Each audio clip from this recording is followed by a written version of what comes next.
मीरपुर नाम के शहर में तेजस अपनी पत्नी नीरू के साथ रहता था।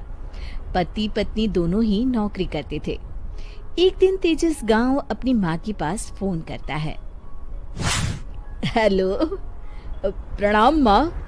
जीते रहो माँ, तुम दादी बनने वाली हो। अरे वाह, ठीक है बेटा, मैं कल ही आती हूँ। जब माँ जी शहर पहुंची तो बेटे बहू ने बहुत अच्छे से स्वागत किया। लीजिए माँ जी, चाय। अरे गर्मा गर्म पकोड़े ले आओ माँ के लिए।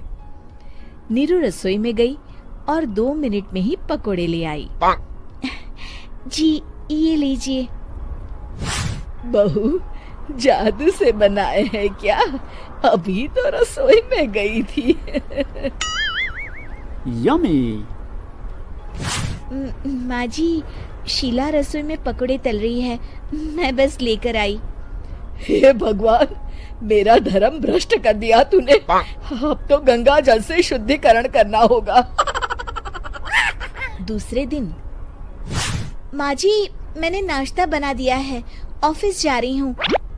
पर अभी तो घर का सारा काम पड़ा है।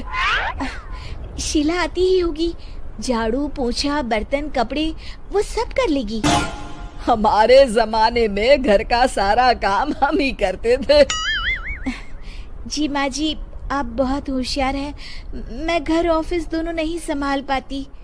तो जरूरत क्या है घर से बाहर जाकर चाकरी करने की? वैसे भी घर का काम खुद करने से घर में बरकत आती है, समझी? पर माँ जी।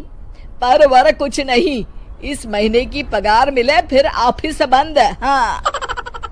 रात को नीरू तेजस से कहती है, सुनिए जी, माँ जी बोल रही थी कि मैं नौकरी छोड़ दूं।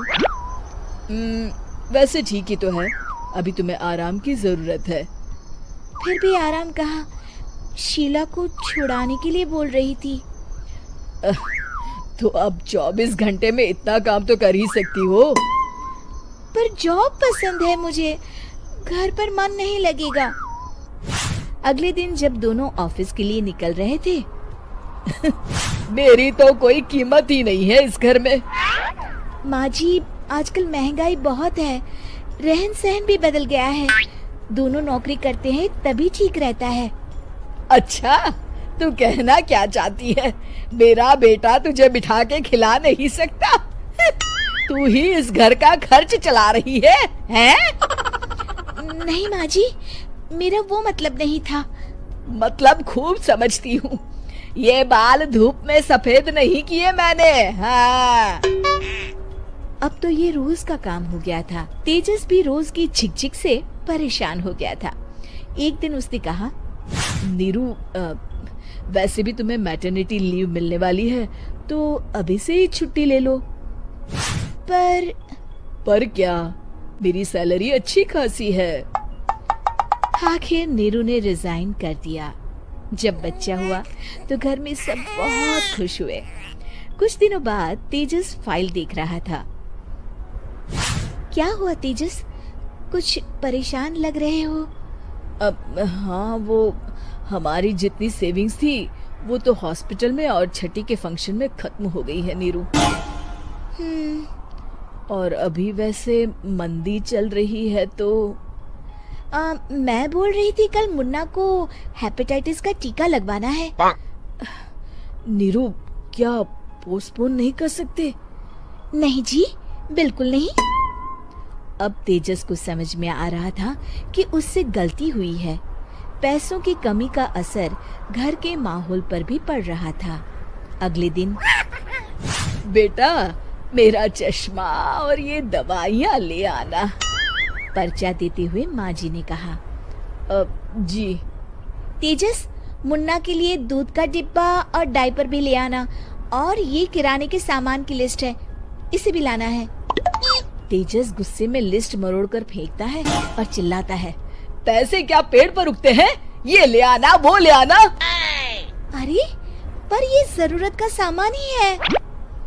वो गुस्से में बिना कुछ कहे ऑफिस चला गया। अरे लंच तो ले जाइए। नीरू दौड़कर डिब्बा पकड़ाती है एक दिन खाना खाने के बाद, नीरू, अब तो मुन्ना कुछ बड़ा हो गया, तो अब तुम वापस ज्वाइन कर लो ना जॉब। पर इस रिसेशन में जॉब मिलना बहुत मुश्किल है। ट्राई तो करो। फिर मुन्ना? माँ जी है ना, और एक फुल टाइम मेड भी लगा लेंगे। पर माँ जी, उन्हें तो पसंद नहीं।